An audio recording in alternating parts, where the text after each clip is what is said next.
Yet again evidence shows that prison doesn't work. 2/3 of prisoners given short sentences go on to reoffend. News. But no doubt legislators will again ignore it in favor of listening to the Mail. You explain how campaigners are pressing for short prison sentences to be replaced with community alternatives, a necessity that has long been obvious. However, one aspect of the proposal is worrying. Community sentences is a catch-all for any penalty that doesn't involve incarceration.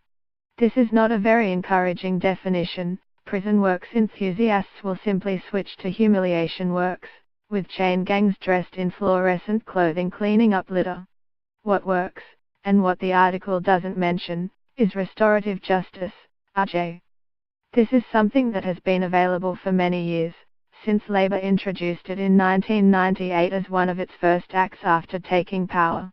The most important weapon in the RJ armory was and is referral orders. They are much more than community arrangements. They are organized by youth offending teams, which not only embody collaboration between different agencies, police, social services, education, but also involve trained volunteers from the community to which the offender belongs.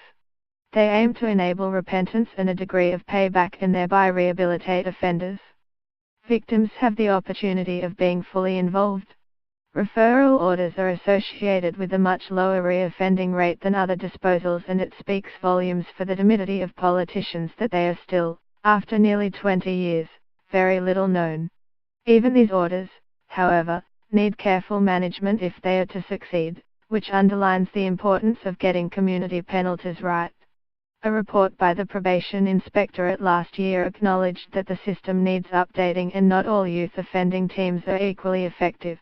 No one would recommend short prison sentences for non-dangerous offenders, especially young ones, but even if we succeed in abolishing these, there is much work that needs to be done to ensure that offenders genuinely seek to be welcomed back into their communities.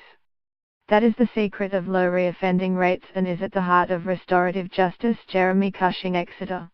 I believe the criminal justice system is loaded against those accused of rape. Atrocious failures blight our justice system. Should disclosure decisions be taken away from the police?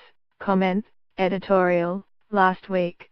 Complainants usually give evidence by way of video, recorded in advance at a venue remote from the court. They are cross-examined over a television link, never having to enter the courtroom at all. Questions to them in court by the defense are carefully controlled by the judge to ensure they are not treated unfairly in any way. In contrast, an accused has to sit in the dock throughout the trial. If he wishes to give evidence, he has to do so in open court in front of all who are present. His evidence can be ridiculed by an experienced prosecutor. Hearsay evidence can be used against him, as can previous convictions.